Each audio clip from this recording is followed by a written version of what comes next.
Olá, galera reconectadas! Boa noite a todos!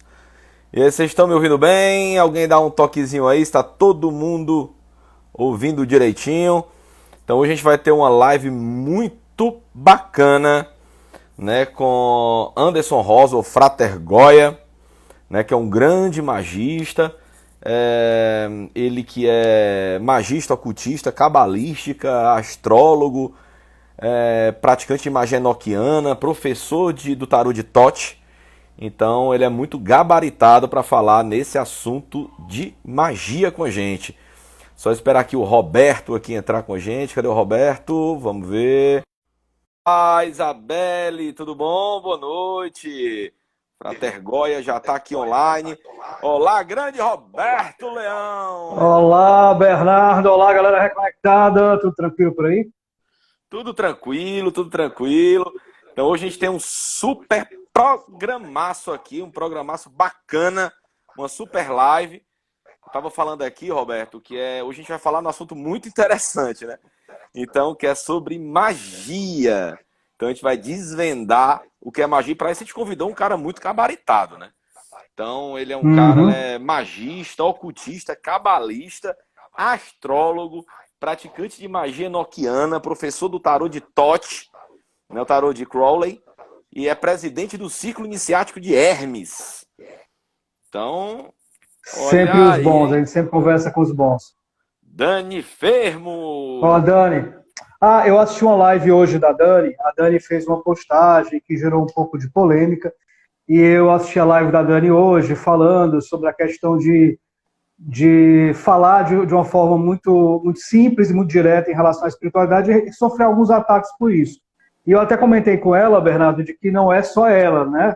A gente, mesmo falando de espiritualidade de forma plural e ampla, a gente também sofre algumas críticas, alguns ataques meio pesados. Fala um pouquinho sobre isso, Bernardo, para que a gente possa compreender melhor que falar sobre a espiritualidade, além de ser uma responsabilidade, é também algo que é um pouco complicado, né? As pessoas às vezes entendem de forma complicada. Eu dei o maior apoio para a Dani, né? Então acho que a gente tem que falar mesmo. Né? Aqui na Reconnect a gente tem uma missão de falar de forma leve e laica de todos os assuntos relativos à espiritualidade. Mas não é novo, né, Roberto? Que a gente recebe alguns ataquezinhos no DM, a gente recebe alguns ataquezinhos até em comentários de fotos que a gente posta, de alguns religiosos, de algumas vertentes religiosas, tá? Mas a gente não se cala, não, tá? Então aqui a gente está aqui para falar de forma leve, de forma laica, com todo mundo. Então, se a gente fala com um católico, a gente fala com um evangélico, a gente fala com um bandista, a gente fala com um magista, a gente fala com um terapeuta, a gente fala com o islâmico, que a gente falou na semana passada, uma super live do Roberto, aí, né, com o Sheik Nossa, né, meu irmão? Gerard. Está sempre junto. Então, muito bacana. Denise Pérez, ó. Beijão, Denise, Mirna também. maçãs Beijão, grandes para Denise, Mirna. Então, gente, a gente também, né, a gente sofre alguns atentados que querem a nossa reconexão, mas a gente não se deixa abalar não, né, Roberto? O que impressiona é que às vezes assim, as pessoas, a gente vê tanta coisa que converge, tanta coisa bacana em diversas expressões religiosas que tem efetivamente a espiritualidade como foco, e muitas dessas expressões e muitas dessas práticas sofrem com a intolerância. Né? Então, assim, é muito inexplicável, eu acho muito incoerente, quem sofre com intolerância e busca, né, um respeito maior pela sua religião, querer impor sua religião como uma única, e que não é. A gente verifica que são vários caminhos, são religiões lindas, a gente tem conversado com pessoas assim, que representam muito bem cada prática religiosa, e nós vemos mais pontos de convergência do que de divergência, como eu sempre costumo dizer. Isso me deixa muito feliz. É isso aí. Inclusive, a gente até tirou uma brincadeira nos bastidores, tá, gente? Mas só para vocês saberem que a gente queria trazer para cá um Henrique Cristo, né? Que fica o convite, se alguém tiver aí, fica o convite para o Henrique Cristo, que ele disse que é a reencarnação de Jesus Cristo, né? Aí o Roberto falou uma coisa muito inteligente. Se a gente chamar o Henrique Cristo, a gente tem que falar com o Toninho do Diabo. Mas ele tá certo. Então, são os dois opostos. né? São dois opostos. Aí o A gente Roberto, tem que falar com todo o mundo. Roberto, como vai além, ele ainda falou assim: que tal a gente fazer uma live com nós quatro? Deixa os dois lá, vocês dois se resolvam. Eu achei uma Vão ter, ideia enfim, a fantástica. oportunidade de se resolver. Se resolvam aí. Eu achei uma ideia fantástica. Então é isso, gente. A gente não vai parar, a gente sofre alguns ataques também, tá, Dani? Então você não tá só. Então você tem um total apoio da Reconnect.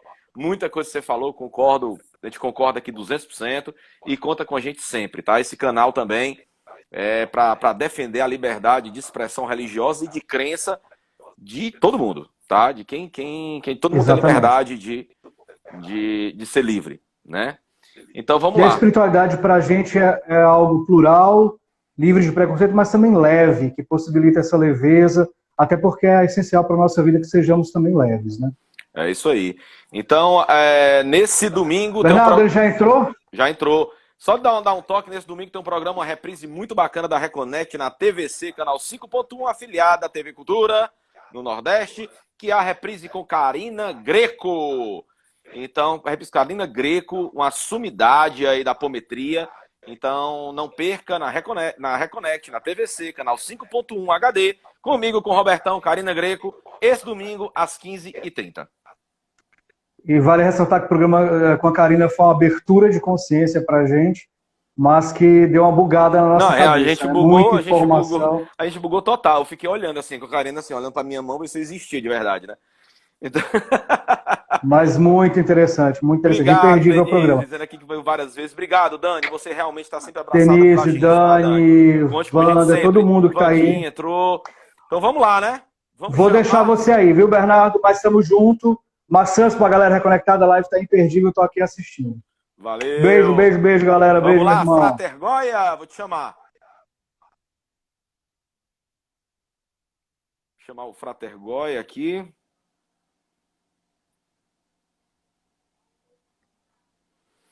Gente, ele é uma sumidade no assunto, ele foi... Frater Goya, bem-vindo, meu irmão. Tudo bem? Tudo bom? Tudo ótimo, e você? Tudo tranquilo. Deixa eu aproveitar e ajeitar aqui a imagem para ficar bacana. Direto de Como é que Curitiba, vocês não? estão? Oi? Direto de Curitiba? Campo Mourão. Campo Mourão. Eu Então, estou. São 474 quilômetros de Curitiba. que joia, cara, que joia. Então, como eu te apresentei aqui, Frater, você, se eu esquecer alguma coisa, você me fala, tá? Então, você é magista, né? Ocultista, cabalista, astrólogo, praticante de magia enoquiana, professor de tarô de Tote, né? E presidente do Círculo Iniciático de Hermes, além de professor do estilo Chen de Tai Chi Chuan, da quarta geração. E escritor de vários livros sobre o tema. Então, aqui a gente só traz os tops, tá, Frata? Então, bem-vindo à Reconnect, meu amigo. Obrigado. É 14ª geração. A 14ª geração, desculpa. 14ª geração, é. O estilo Shen começa no século XVII e de lá até chegar em mim são 14 gerações, né? Que legal. Frata, para a gente começar aqui, eu queria perguntar para você. A palavra magia provém do persa magos e magi, né? Que significa sábio, o grande sábio. Né? A magia também está presente na história de praticamente, ou se não todas as religiões, e a história de todos os povos. Né? A gente tem a história da magia em escritas persas, gregas, romanas, egípcias, maias, incas, indígenas. Né? Então, praticamente todas as civilizações antigas existem textos ou relatos magísticos. Né? Mas de onde vem? Qual é a origem da magia? Se é que dá para rastrear, né? Na verdade, assim, se a gente for historicamente, o meu áudio está saindo bem para vocês? Tá perfeito, para mim está perfeito. Ótimo. Então, a magia, ela historicamente, se a gente for rastrear do ponto de vista antropológico, né, não de história registrada, ela surge já junto com o ser humano no momento em que ele percebe que ele precisa controlar o meio ambiente se ele quiser sobreviver. A gente tem que entender que o ser humano, de todos os animais que haviam naquele período, 10 mil, 20 mil anos atrás, era o animal mais fraco, né? Então todo mundo era mais forte. Sim. Né? Todos os predadores são mais fortes que o ser humano. E além disso, a gente tinha as intempéries, né? A gente é um macaco pelado, né? Como o Tarzan, né? Um macaco pelado. E daí a gente precisava se proteger. Então nós vamos buscar abrigo aí nas cavernas, tudo mais. Isso tem... Me lembre daqui a pouco de falar sobre Maia, o conceito da ilusão. Sim. Mas a gente precisava dominar, né? Porque tinha o frio, tinha o vento, a chuva, os outros animais. Então o ser humano precisava buscar uma forma de controlar tudo isso. Então ele cria a magia e ele começa a se empoderar, né,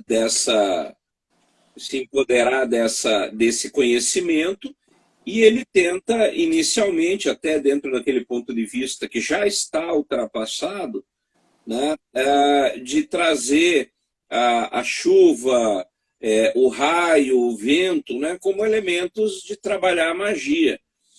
E quando o ser humano percebe que o seu poder individual não é o suficiente, aí ele vai através dos deuses. Então ele cria os deuses e daí ele cria a religião. Né? Primeiro, e quando o ser humano percebe que nem a magia e nem a religião dão conta de vencer o universo, o ser humano cria a ciência. Né? Então são 3 estágios aí da história humana. E a partir disso, então, assim, no século XIX tinha-se muito a ideia do ser humano adorando raio, adorando o fogo, né, como elementos poderosos, etc. Mas, na realidade, isso é um pouco ultrapassado. Se você pegar o próprio Joseph Campbell, tanto no Poder do Mito, quanto nas Máscaras de Deus, ele vai estabelecer que não é exatamente uma ideia de simpatia, né? Ele não tenta, ele não vai no sentido de adoração, mas ele percebe-se como parte da natureza. Não há distinção entre o ser humano e a natureza. Então isso faz muita diferença, porque não é um ser humano fraco, carente, que vai lá e diz, raio, faça isso. Mas ele se entende como parte do raio. Sim. Ele se entende como parte da natureza. Isso muda muito a percepção, você deixa de ser aquele ingênuo que era acreditado e até há pouco tempo divulgado, né, como sendo o princípio da magia. Não é esta a ideia. O próprio paganismo, o conceito do paganismo, trata o ser humano como parte da natureza, e Deus também, ou deuses também como partes da natureza. Só a partir do momento em que o ser humano, em que você tem ali as religiões do Oriente Médio, vindos principalmente através do judaísmo, né? O judaísmo ele bebe ali no Egito, depois ele moldado, aí você vai ter o cristianismo, você vai ter o islamismo, né? Todos eles partem de um contexto que é o ser humano e o mundo lá fora. É Deus lá fora e o ser humano apartado, né? Apartado da divindade. Né? Então isso é um conceito mais, um tanto mais recente em relação a isso. Então, você tem todos os povos da antiguidade trabalhando esse conceito de magia é principalmente vinculada a esse contexto de identidade, né, com o mundo a seu redor. Tá? Essa é a primeira percepção, e daí você sempre vai ter a magia associada com o verbo criador. E isso é extremamente interessante dentro dessa conversa, porque, por exemplo, no Egito, você tem o termo magia é recal, ou rec, que quer dizer palavras de poder. Então, por exemplo, a Ísis, ela se identificava como sendo a senhora das palavras de poder, a senhora da magia, né? Então, através do verbo, ela cria. Você tem isso de novo na Bíblia, no Antigo Testamento, Sim, né? sim. Quando tem o verbo criador. Você tem o próprio Jesus dizendo, né? Abrirei minha boca em parábolas, publicarei coisas Sim. desde a criação, passarão os céus e a terra, mas as minhas palavras não passarão. Então, o verbo sempre teve No próprio muito Torá, né, associado. Frater? Oi? Na própria Torá, né? Ele se refere à feitiçaria, né? Na história do Êxodo, quando os machos do faraó tentam imitar deuses, é citado a palavra feitiçaria na Torá, né? Sim, né? E também a gente não pode esquecer quem às vezes trata a magia com certo desdém, a gente não pode esquecer que quando Jesus nasceu vieram os 3 reis magos. Lembrando que o termo mago quer dizer sábio, né? Quer dizer o estudioso, né? Lá do persa, que nem você citou agora há pouquinho. Né? Mas, ô Frater, então assim, você tocou num assunto interessante. Eu queria pegar esse teu gancho aí. Na Bíblia tem os 3 reis magos que vieram recepcionar Jesus Cristo, que seguindo a estrela, né, seguindo as estrelas e tudo mais, que mostra também o conhecimento de astrologia, aonde os próprios sacerdotes na antiguidade eram grandes magistas, né? Então, aonde isso se perdeu? Da adoração à magia, da adoração do respeito aos grandes magos, aos grandes sacerdotes, até a Inquisição, né? Aonde é que a magia saiu do céu, saiu do céu para o inferno, vamos dizer assim? A bem da verdade, ela nunca chegou a sair totalmente, tá? Para isso é interessante a gente entender tanto a magia como o ocultismo e até o hermetismo. A gente, por exemplo, na teologia, mesmo cristã, você tem uma das cadeiras que se chama hermenêutica. Sim. O termo vem de Hermes, né, o patrono do ocultismo. Então, tudo que envolve a magia, ela envolve uma parte mais interna de um conhecimento externo.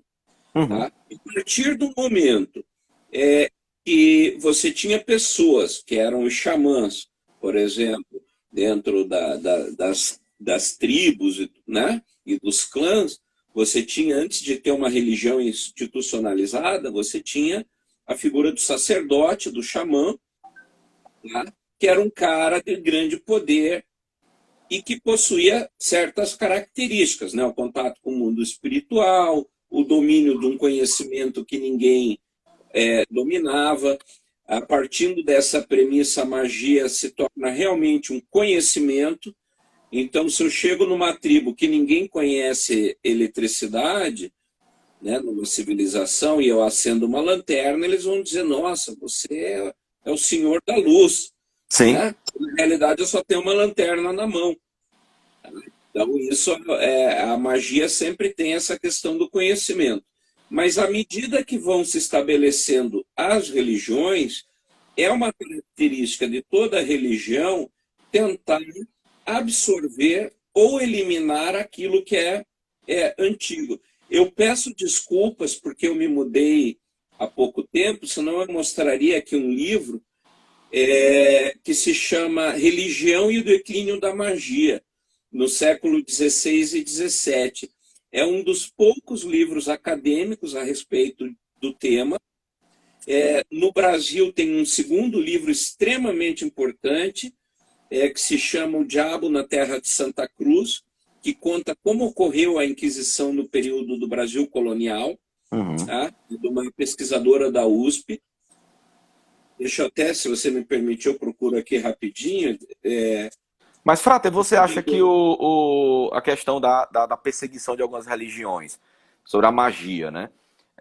Não seria talvez o que você trouxe, uma questão de magia como autoconhecimento e o empoderamento do nosso divino, né?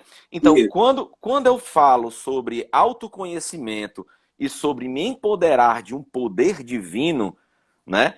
Isso vai totalmente contra, por exemplo, a muitas religiões tradicionalistas, né? Que querem ter o poder sobre a fé. Não seria esse, talvez, o motivo da perseguição com magia? O não querer que as pessoas se empoderem de um poder que elas têm? Claro, sem sombra de dúvida. Mas isso vai acontecendo muito modernamente. Eu sou um dos primeiros divulgadores, pelo menos que eu tenha notícia, eu fui o primeiro autor brasileiro a divulgar em forma de curso e material público a magia enoquiana, que era uma coisa que é pouco conhecida no Brasil, mesmo lá fora ela é pouco praticada, tá? Não existem grandes grupos. O pessoal até pode dizer aí, né, no chat, mas tem vários grupos. Se você pegar o tamanho do universo mágico, você vai ver que é uma fatia muito pequena. É que nem o pessoal que usa Linux, é uma fatia muito pequena. Então, o que acontece? Na época do John Dee, tá? Que é o cara que inventou esse sistema de magia, o John Dee ele era um cientista natural. Para vocês terem ideia, o John Dee ele foi o cara que escreveu a introdução à geometria de Euclides. Tá? Ele era matemático, era filósofo. Então era bem cientista mesmo, né? E cientista mesmo.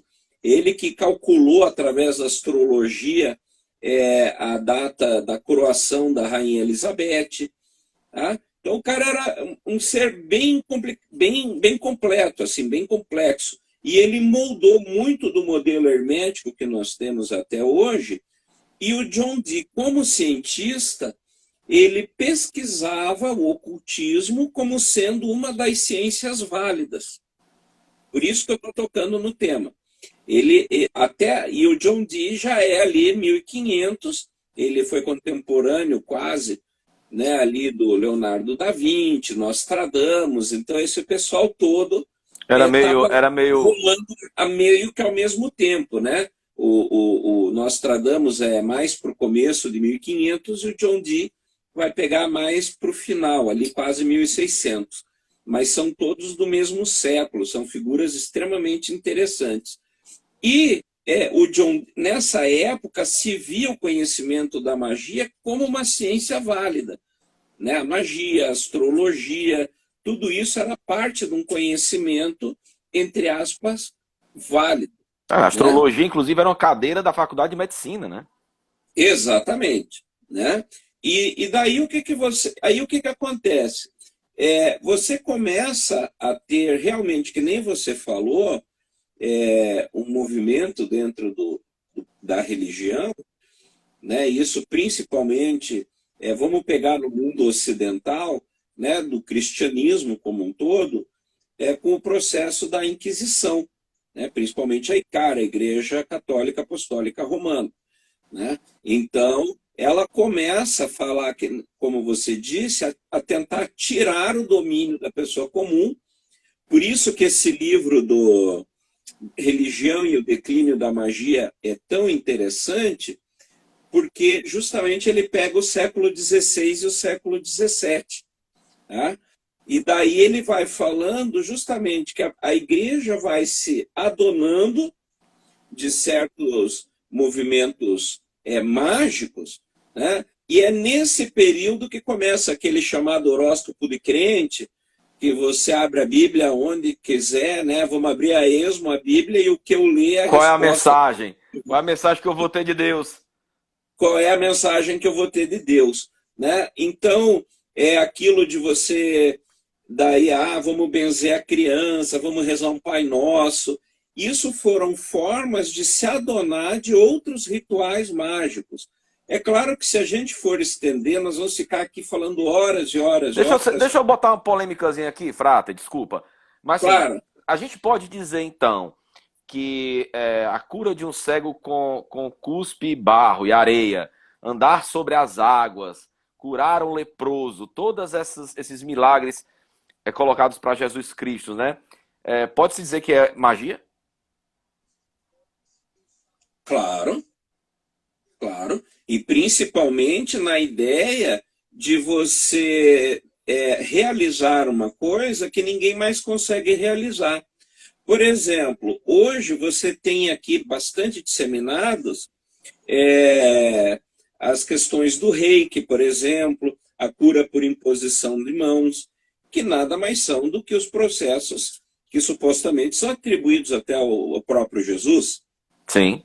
Então, dentro do Kung Fu, você tem, por exemplo, técnicas de Qigong, Qigong quer dizer treino de energia. Qi, energia, Kung, trabalho ou treino.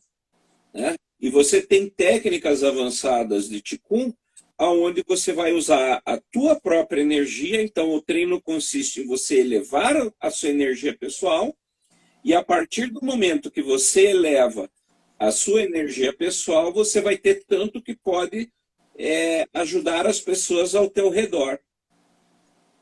Perfeito? Perfeito. Ô Frata, existem vários tipos de magia, né? Então existe magia natural, magia divina, magia arcana, né? E também existem várias escolas magísticas, né? Então existe, por exemplo, a magia luciferiana, que a gente vai falar já nela, Golden Dawn, Wicca. É uma vertente, vamos dizer, uma tradução de uma mesma coisa, ou realmente são muito diferentes essas escolas, esse tipo de magia? Para falar isso, eu preciso explicar um pouco o contexto de tradição. Perfeito. O que é tradição? Tradição é o fio que une, né, todas as religiões. Por exemplo, o nascimento, a morte, alguns sacramentos, né? Por exemplo, todas as religiões do mundo, todas, 100%, estabelecem que matar outro ser humano é pecado. É um tabu. Uhum. Né? Existem exceções, por isso que você tem as guerras santas, as jihadis, a própria cruzadas, você vai ter daí a seita dos Hassassin, etc. Né? Então, todas elas estabelecem que é pecado matar uma pessoa. Todas estabelecem que é importante um ritual fúnebre. Ele varia em forma. Entendi. Mas não deixa de ser um ritual fúnebre. Todos têm um ritual fúnebre. Todos têm uma cerimônia de batismo. Entendi. Uma apresentação. Todos têm uma cerimônia de casamento. Então, a tradição são esses elementos em comum.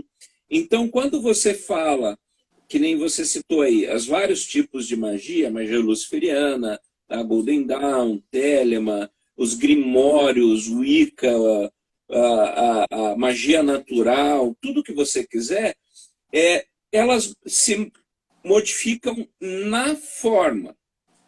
Porém, em essência, todas elas seguem o mesmo caminho. E aí tem uma outra coisa extremamente importante nesse raciocínio. A diferença entre o sacerdote e o monge. Né? O sacerdote, ele está ali para cumprir a lei. Então, por exemplo, como nós vivemos num país de predominância cristã, hoje não mais hegemonia católica, mas cristã, sim. Então, o que acontece? O padre ou o pastor é o sacerdote, ele é o legislador. Então, ele diz para as pessoas, você tem que se comportar desse jeito, se você não se comportar, coisas ruins vão acontecer. E esses caras, se você botar todos eles numa sala, a tendência deles é se matar. porque eles vão discordar em muitos pontos. Uhum. E aí você tem a figura do monge, que é o cara que vive a espiritualidade dele Uhum. e a religiosidade. Esse cara, se você encher uma sala com diversos de cada religião possível, eles vão todos concordar, vão sentar e vão conversar. Porque eles compreendem que a verdadeira espiritualidade está além da lei. Sim. Sim. Né? E aí, de novo, aquele contexto que a gente estava falando no início, se você pega, deixa eu pegar uma imagem aqui, né? Se você pega esse rolo aqui de fita durex, você vai ver que essa parte externa, ela seria a religião, é aquilo que todo mundo vê. Essa parte interna é a parte que as pessoas não veem. É o ocultismo, é a magia. Então, os sacerdotes estão aqui porque a função deles é auxiliar essas camadas externas, só que à medida que você se aprofunda, você cai aqui dentro. Aí você vai encontrar os monges, os doutores da lei, etc., né? As pessoas que vão produzir. Nas sociedades esotéricas, você tem isso definido como as ordens externas e as ordens internas. Então, as ordens externas são viveiros. Então, você vai ter as ordens místicas que vão assumir qualquer pessoa, todo mundo pode entrar, é o maior oba-oba, é o McDonald's. Né? Só que à medida que a pessoa vai se aprofundando, primeiro que ocorre a regra de Pareto, de 80-20. Uhum. De cada 10 que entra, sai 8, sobra 2. Então, para que eu tenha, dependendo da quantidade de graus, por exemplo, 10 pessoas no miolo, eu tenho que ter pelo menos 10 mil aqui fora. Sim. Sim. Sim. Né? Então, e aí esses viveiros, você tem todo mundo numa tábula rasa, aonde volta e meia alguém ergue a cabeça. A hora que o cara ergue a cabeça, vem cá. Mas você também não acha, Frater, tipo, que a magia, como ela te empodera de um poder que você tem, que é nato, né? Que claro, que exige estudo, que exige dedicação, né? Exige muita leitura, né? Então não é sair aí fazendo magia ou fazer qualquer processo de magístico. Mas as pessoas hoje, elas não estão mais rasas, tipo, elas não estão buscando alguém que responda as suas próprias perguntas, alguém que dê um atalho para elas. Então, ser mago, né, é muito mais trabalhoso do que estar escutando alguém falando o que é para fazer ou do que não é para fazer? Sim e não. Porque, na verdade, gente superficial existe desde que o mundo é mundo. Sim. Né? O que acontece é que, na realidade, nós também estamos em fase de constante adaptação e constante evolução. Por exemplo, hoje um ser humano médio é muito mais inteligente do que uma pessoa do Egito. A gente idolatra os antigos, vou idolatrar, porque a cultura egípcia que era legal, porque o chinês, os Atlantes. Sim, né? sim. E na verdade, tem até um material do Alan Moore, pelo que eu estou ouvindo de vocês, eu imagino até que você conheça aqueles devaneios do Alan Moore que rola no YouTube, tem aí 1 hora e pouquinho, e ele coloca um dado bastante interessante. Conhece, né? Conheço. Eu sabia. Conheço. Né? O Alan Moore, nesse documentário, ele fala uma coisa, veja, nós dobramos o conhecimento humano a cada 6 meses. Tá? Então, hoje, uma criança que nasce, a gente se espanta, né? A criança já nasce com o celular na mão. Sim, sim. Né? Então, mas não, é porque o processo evolutivo e cognitivo já nos permite isso. Você já vem Não, mas eu estava querendo... com a ideia, né? Muito mais avançada. E com relação a essa questão da magia, de ser uma coisa trabalhosa, tal, qualquer processo de autoaperfeiçoamento, sendo magia ou não, eu quero ser um bom professor de inglês. Cara, você vai ralar um Pra caramba, monte, né? Sim. né? Então, nesse contexto, eu acredito o seguinte, hoje não há mais lugar, o Crowley está muito certo nisso, eu sei que daqui a pouco você vai puxar para o tema de Telemann, mas o Crowley está muito certo quando ele diz assim, o mistério é inimigo da verdade. Né? Uma das coisas que ele define no livro da lei é advogados estão os rituais, palavras de passe, tudo mais, né? Isso foi um tiro na cabeça da teosofia, da maçonaria daquele período, porque ele disse o seguinte, qualquer pessoa que disser que você não pode saber uma coisa, está enganando você. Tá? Por exemplo, no Círculo, né, o grupo que eu presido, é permitido a qualquer membro ver material de qualquer grau. Uhum. Porque o que importa não é ele ter acesso ou não, é ele saber se ele dá conta daquele conteúdo ou não. Então não adianta eu dar um conteúdo tremendo, né, um canhão na mão de uma criança, ela não vai saber operar. Então, mas ele pode saber que o canhão existe. É um direito dele. Então, hoje, o que muda muito, graças à internet, que é o registro acástico tornado físico, né? Então, na realidade, hoje não há mais lugar para o mistério. Mas aí abre uma questão interessante, né? Você falou na Telemann.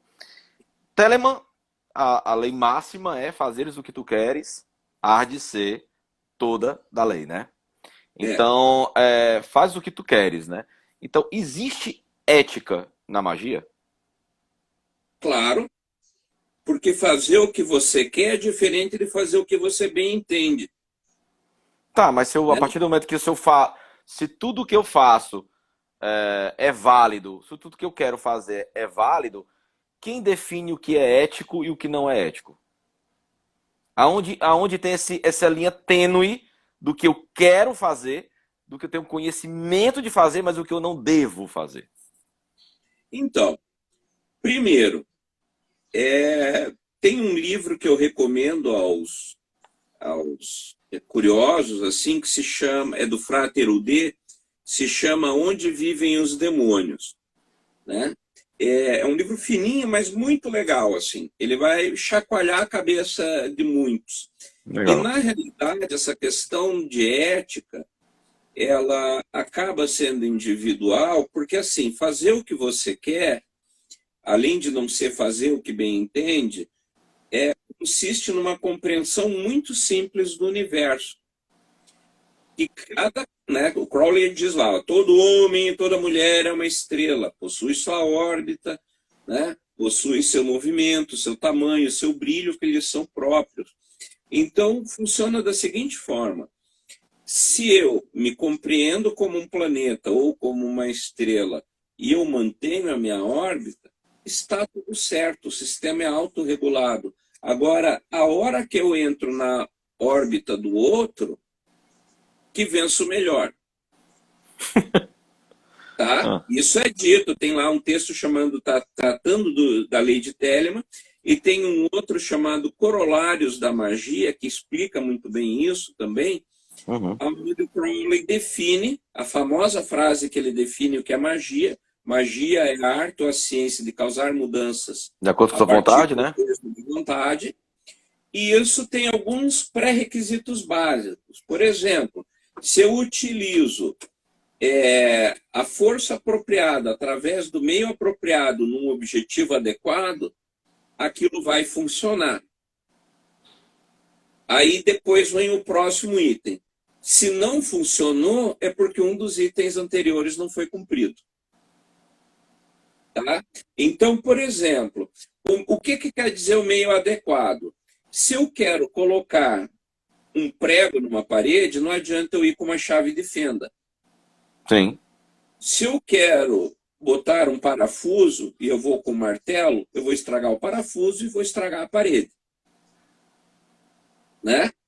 E dessa forma, quando você para pensar nesse contexto em relação ao fazer o que você quer, e outra que isso se estabelece o que é a verdadeira vontade. Crowley diz assim, você só tem 2 direitos na vida, descobrir sua verdadeira vontade e cumpri-la. Tá? Então, o pessoal diz assim, mas se faz o que tu queres, é toda a lei, então eu posso encher, desculpa o palavrão, eu vou encher o rabo de cachaça, vou me entupir de droga. Pensa, se você quer ser um iluminado e o máximo que você consegue pensar é em encher a caveira de álcool, não vai dar certo. Não vai dar certo, vai dar merda. Então, o cumprir a verdadeira vontade, o exercer o direito à lei, se estabelece no profundo conhecimento de si mesmo, no entendimento de que o meu poder vai até onde, no meu direito vai até onde começa o direito do outro, por isso esse contexto de ética. Telemann é tão livre que eu tenho que, como delimita, respeitar quem não quer saber de Telemann. Sim. O cara diz, Telemann é tudo furado, ok. Uhum. Né? Eu não quero ser livre, eu quero continuar a ser escravo. Ok. Ô, Frate, agora você me veio uma pergunta. Magia, ela é dual? Realmente existe magia branca e magia negra? Existem vários títulos de livros e textos que falam magia negra, magia branca, magia... Magia tem cor? Ou magia Não. é magia? Magia é magia... É magia. Eu defino magia como uma força cega. O que é uma força cega? É uma força que não possui polaridade. Eu posso utilizar energia elétrica para ligar esse celular que está me fazendo conversar contigo ou para torturar uma pessoa. Eu posso usar um carro para me levar até o trabalho ou fazer uma viagem ou para matar outra pessoa. De onde magia, o que muda é a intenção e não o poder e tampouco a forma. A forma que você tem de criar é a mesma que você tem para destruir. Isso Sim. é uma coisa muito simples. Sim. E o termo necromancia, ou necromancia, que seria a tal magia negra, é um erro de tradução. Porque o termo correto se definia como necromancia, que seria a magia dos mortos.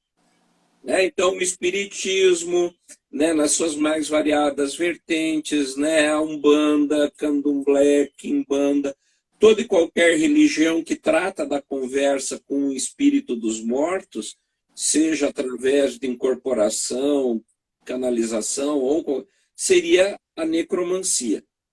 Uhum. E a necromancia é um erro de grafia. E que aí as pessoas definem, porque você tem o mago negro, porque né, eu vou num centro espírita de mesa branca. Cara, você vai num centro espírita. Né? Você botou... Só inventa agora uma umbanda branca, umbanda negra, não existe. É umbanda. Candomblé é candomblé, magia é magia. Né? A vela que eu acendo para fazer uma oração para a cura de alguém é a mesma vela que eu acendo pedindo mal de alguém. Muda a intenção, né? O elemento é o mesmo, né? E aí vem outra pergunta, né? Vem uma coisa que aí eu pergunto para você, né? Porque quando você estabelece, eu acendi uma vela para o bem de alguém, por um princípio de polaridade do yin e do yang, né? Isso é um princípio. O bem é relativo, né? O bem e o mal é relativo, né? Exatamente, né? Ou causa e efeito, quem quiser. Mas veja só, se eu tenho a lágrima de alguém, eu vou ter. Se alguém ri, tem alguém chorando. É isso aí. Eu acendo uma vela para conseguir aquela vaga de emprego. Eu desempreguei outros tantos que queriam a mesma vaga, né? Deixou de dar emprego para outro. É isso aí. Né? E que às vezes era mais apto do que você. Sim. E você né, usou um cheat code para... A gente entende sempre o bem como que a gente quer. O que a gente quer é bom, né? Então, assim, Exatamente. é o que eu quero. Aí vem o E ego, né? A e é especialista em todo ego é a mundo Denise. motivo, né? Eu sempre digo, né? A gente sempre pensa, mas vale mais um pássaro na mão do que dois voando. Do ponto de vista de quem? Do homem ou do passarinho? É verdade. Então, o bom e o mal é totalmente relativo, mas aí a gente tem uma outra questão, por exemplo, que ainda é um tabu, né? Tá muito do sistema de crença, né? Algumas escolas, livros e vertentes magísticas, espiritualistas, alegam invocar anjos e demônios, ou demônios, em suas invocações, né? Então, por exemplo, nós temos a magia divina, a magia arcana, né? É possível se invocar anjos, é possível se invocar demônios, e por que eles estão passivos de respeitar a nossa invocação? É uma pergunta complexa. Primeiro, né, quando eu penso nisso aí, primeiro que são apenas diferenças de terminologia. E eu tenho muita dificuldade, às vezes, em explicar para o pessoal nos meus cursos, né? Por exemplo, agora no próximo fim de semana eu vou ter um curso sobre magia nuquiana, que supostamente são magia angelical. Tá? É online, Frata? Vai ter online? Vai ter versão Vai online? ser online. Esse Tá, curso vai ser online. depois Lá no você me manda o banner do material que eu publico aqui, para convidar as pessoas. Agradeço, a gente vai publicar sim. Vou te Legal. mandar. E o que acontece? O pessoal vem, eu vou aprender magia dos anjinhos e tal. Só que em toda a Bíblia, toda vez que o anjo vem, é para tocar horror em tudo. Então Deus mandou anjo para matar os primogênitos do Egito, para destruir Sodoma e Gomorra. Tocou a trombeta, matou geral. Matou geral. Você entendeu? Então, na realidade, se você for parar para pensar, do ponto de vista bíblico, anjos são seres extremamente complicados. Uhum. Não é uma coisa tão assim, florida. Uhum. Né? Então, acho que as pessoas hoje estão um tanto quanto... temos dois tipos aí de conceito. Primeiro, é a turma da sessão da tarde, que quer aprender magia para aprontar a maior confusão, né? Que acha que tudo é florido, né? Tem um termo até um o tanto mundo de Bob, né? As Pink Wiccas, né? Então é tudo florido, vamos fazer não sei o quê. Desculpem aí as Wiccas, mas vocês sabem que tem uma turma meio complicada de lidar.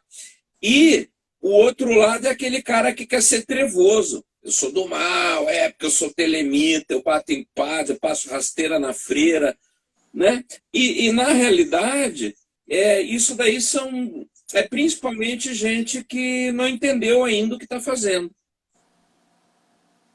Perfeito. Né? Não entendeu. Até porque anjos e demônios são categorias de seres, isso é só a primeira parte da tua resposta. Que anjos e demônios são seres que têm uma existência própria, uma manifestação própria, né? A água é boa só que você, se bebe água demais, você vai se afogar, você vai desmineralizar o corpo. Então a energia do anjo é boa, a energia de um demônio é boa. Se você entende demônio como sendo um gênio, em especial, por exemplo, na cultura árabe, são os jinn, né? Uhum. Que seriam os seres que viveriam no deserto. Em nenhum momento está dito que eles são ruins. Uhum. São seres de uma outra natureza. Até porque demônios nem se é citado muitas vezes na Bíblia, né? Se fala da serpente, mas não fala que é demônio, né? Então, a questão de demônios, né, foi uma coisa histórica, mais hebraica, cristã, por ali, do que propriamente é uma coisa bem mais moderna do que na época de Jesus, né? Sim, interpretações, né? Sim, sim. Porque mesmo nos textos originais não tem tanta referência assim. O meu amigo Humberto Maggi, ele tem um livro muito bom, Tesauros, em que ele tem uma introdução fabulosa, dá quase 200 páginas, só explicando a classificação, de onde vêm os termos. É um apanhado histórico fabuloso, fica a dica também. E assim, a gente tem que tomar muito cuidado. E segundo, essa questão, assim, você perguntou, por que eles se submeteriam? Uhum. Né? Eu fiz em 2004, se não me engano, eu fiz um ritual de 21 dias de magia enoquiana, onde eram feitos 3 rituais por dia, e aí você chama todas as tabelas, todos os anjos de todas as tabelas, todas as hierarquias, da mais elevada até a mais simplória, né? Você vai chamando. E quando chegou num determinado momento, justamente um anjo falou para mim assim, olha, pelo menos o que eu entendi que era um anjo, até porque também John Dee deduziu que eram anjos, por isso que a gente chama que é uma magia angelical. Mas há controvérsias. Hoje eu prefiro dizer que são seres inorgânicos, que nem o Castanheda. Né? Seres inorgânicos eu acho maravilhoso. Seres inorgânicos eu gostei. Eu vou usar para mim agora, seres inorgânicos. Porque quando você diz uma energia espiritual, você já vem com um lastro de informação. Se eu digo anjo, já vem com outro lastro. Se eu digo, estou invocando um demônio, já trago uma carga tal. Agora, seres inorgânicos, pronto, é isopor, né? Hambúrguer do McDonald's. Perfeito, adorei. É bom que acaba com o sistema de crença, né? Acaba com o sistema de crença. E o que ele fala para mim? O que esse ser falou para mim nesse período?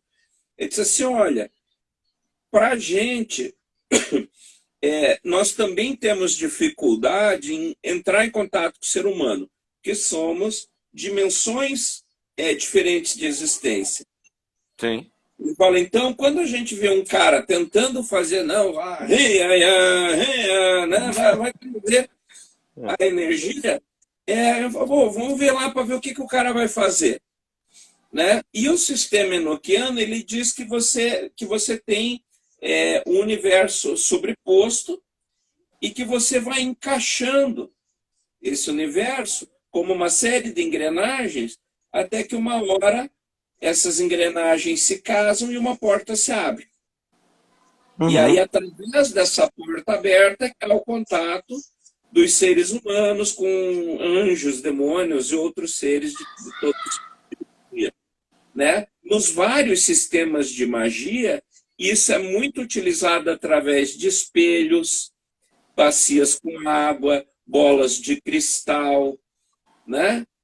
São os meios prediletos para isso, espelhos de obsidiana, para que isso aconteça. As benzedeiras usavam aquele copo americaninho de café, né? Daí dava surra de arruda em você. Assim, ainda se dá.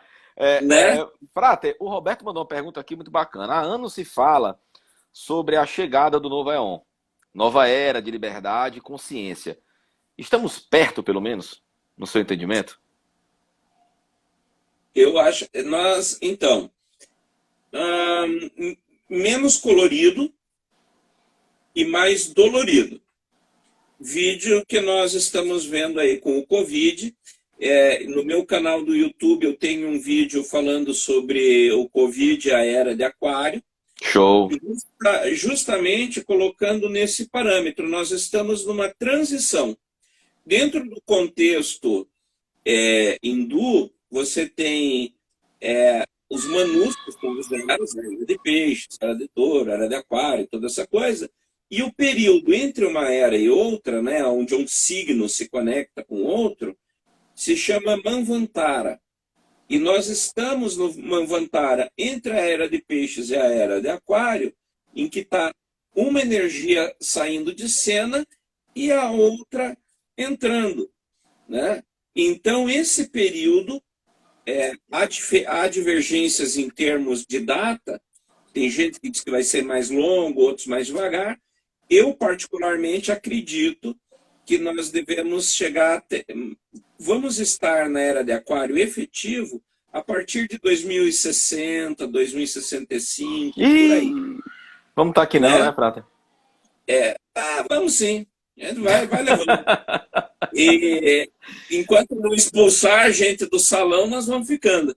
A gente se esconde E, ali pertinho da cortina, ali, dá uma escondidinha. claro, né? E daí o que acontece? Nesses períodos, existem muitos conflitos. Eu defendo que o Covid vem diferente do mundo. A China inventou, porque não sei o que, não, foi o americano. Não. Quem inventou o Covid é o resultado de um comportamento mundial do ser humano. O desprezo pela natureza, o desprezo pelo amor ao próximo, essa separação do ser humano e o meio ambiente, esse consumismo desenfreado do recurso natural, é a natureza dando troco. O Raul Seixas tem uma música chamada Raul Seixas na Cidade de Thor, em que ele, num pedacinho da letra, ele diz assim: o mundo como um cachorro eu vejo, quando não aguenta mais as pulgas, se livra dela no sacolejo. Né? Então, o mundo está devolvendo. A natureza, o Covid não é um produto de um laboratório para criar uma guerra. Ele é o produto da natureza devolvendo tudo que o ser humano fez. A lei do retorno. A sua a lei do reação, retorno. reflexão eletromagnética, como alguém queria chamar, né? E a gente pode conseguir vacina, o ser humano é muito criativo, mas a gente pode conseguir vacinas, retardar o processo, só que virá uma coisa atrás da outra. Por isso que você tem aquecimento global, chuvas, alteração de temperatura, de repente terremoto onde nunca teve placa tectônica, né? Até praga de gafanhoto, né? Tá tendo. Então, assim, isso é um recado muito claro. E lembrando que o termo apocalipse, que alguns podem dizer, mais pessimistas, é o fim do mundo. Apocalipse quer dizer revelação. Então, cara, a gente precisa acordar, né, e entender que a gente tem que fazer a nossa parte. Não é aquela coisa riponga, vamos viver de flores, vamos voltar. Não, é uma atitude consciente, sustentabilidade, trabalhar formas econômicas mais inteligentes e menos injustas. Né? Também não estou dizendo, vamos para o comunismo, vamos para o socialismo, vamos fazer... Não é isso. Né? Eu vi uma conversa, o próprio capitalismo ele vai passar por uma transformação agora que é necessária porque ele não mais se sustenta. Sim. Né? Então, Sim. nós precisamos, e o Covid, eu até comentei isso hoje com uma colega, para mim ele foi muito bom. Porque eu estou vendo um período em que eu estou podendo ter mais tempo para mim, com a minha família, em casa, etc., para reavaliar muitas coisas. É um ano sabático. Então, Frater, para a gente está já encerrando, obrigado a vocês que estão aqui com a gente, só para a gente encerrar aqui com o Frater. Frater, uma perguntinha que fizeram aqui que eu li. Né? Qualquer um pode ser mago? Qualquer um pode estudar magia? Claro, qualquer pessoa, né? A magia, ela é uma técnica, né? E, inclusive, assim, no círculo eu tenho um códex que é o Si não é uma religião. Então eu tenho no grupo judeus, eu tenho evangélicos, eu tenho católicos, né? E uma vez teve um caso muito interessante de um judeu, era um menino que estava se convertendo na época ao judaísmo, e daí mas o judeu... Mas tem muita magia judaica, né, Frater? Vamos combinar, claro, tem muita magia. Tem muita e daí magia, o próprio caparote, até dentro do caparote até. E daí o rabino chamou a atenção dele e falou, mas o que você está fazendo, né? E ele disse, é isso aqui, e deu esse texto para o rabino ler. Aí o rabino leu, no final disse assim, tá, isso aí você pode participar, né? Porque ele entendeu que não era um risco. Então a magia, ela é tão democrática nesse contexto que toda e qualquer pessoa pode aprender a trabalhar e a se desenvolver dentro da magia, né? Ela é uma Perfeito. opção e um caminho de vida. E ela não exclui, aliás, um recado extremamente importante: a magia não exclui pessoas, ela não exclui a sua família, ela não exclui os seus amigos, muito ao contrário. Então, se você entra num grupo que de repente diz assim, olha, não conta para sua esposa, não conta para o seu pai, não conta para sua mãe, tem alguma coisa errada aí, Sim, tá? Tem alguma coisa muito errada. Porque, veja só, o contexto é simples. O pessoal diz, mas aí tem ordens esotéricas, sociedade secreta. Então por que a maçonaria não abre? Cara, você frequenta uma escola na qual você não é matriculado? Não. não, não. Então por que você quer entrar numa escola que você não pertence? Só É porque é isso aí. esotérico, né? Perfeito, perfeito. Né? E ela tem que ser abrangente. Então, né? E qualquer pessoa que queira fazer, também nesse ponto eu sou muito telêmico, qualquer pessoa que queira fazer você dobrar o joelho, né? Ó, me obedece que eu vou fazer de você um cara não sei o quê, se ajoelhe que eu vou te salvar, ele quer salvar você por procuração, ele quer criar um escravo, não um magista, ele não quer criar uma pessoa liberta, ele quer escravizar você. Foge dessa turma também, né? Perfeito. Então, acho que são contextos, assim, algumas dicas simples que as pessoas têm como parâmetro de saber aonde participar e onde não participar, né? Sim. Não, você não tem que ser salvo por procuração. Perfeito. Frate, você vai pegar o seu curso, por favor, me manda, que eu quero colocar aqui na nossa programação, aqui nas nossas redes sociais. Quero botar também o card aqui no vídeo. Esse vídeo vai pro YouTube, tá, gente? Então esse vídeo vai ficar salvo aqui no IGTV, esse vídeo vai pro YouTube, o áudio desse vídeo vai pro podcast, que é o Reconecast, e também vai pro YouTube, pro material todo do Frater Goya. Então, você, seguidor do Frater Goya, tá? Pode ir nas redes sociais dele, que também vai estar esse vídeo, tá, gente? A gente vai mandar para ele vai postar também esse vídeo nas redes sociais dele. Se vocês querem saber mais um pouco sobre magia, de uma forma bem mais aprofundada, é claro que se o Frater Goya passasse 5 horas de live aqui com a gente, ele não ia nem externar 0,1% do conhecimento dele. Então, visita as redes sociais dele, tá, gente? Que tem muito material bacana. No YouTube dele tem muito material bacana, tá, Frater? Eu queria te agradecer demais o teu tempo. Já fica o convite aqui para você voltar de novo para falar sobre magia. Aí já começa de onde a gente parou agora. Já não fala da história da magia, já não fala do conceito de magia. A gente já vai para um caminho. A gente vai engrandecendo a nossa caminhada. E eu queria, o espaço é seu, o senhor fala o que você quiser, né? Quiser dar algum recado, falar alguma coisa, fica à vontade, Frater. Então, eu primeiro, antes, gostaria de agradecer o convite, né? Eu tenho vários alunos que são aí do Nordeste, então eu quero deixar assim um grande abraço para todos aí, né? Tenho a Ayrton, tenho o Paulo, tem várias pessoas, eu não posso nem citar nome, porque senão vai faltar gente, o pessoal vai ficar bravo comigo, né? Mas são, assim, o Nordeste me deu um público de estudantes muito importante, sabe? Pessoas que eu respeito muito pela produção, pessoas que eu respeito muito pelo empenho e dedicação que têm, não só com o estudo, mas consigo mesmas, né? Sim, sim. E assim, e o convite de vocês, para mim, me honra, porque na realidade a gente vê que esse trabalho está encontrando eco de alguma forma.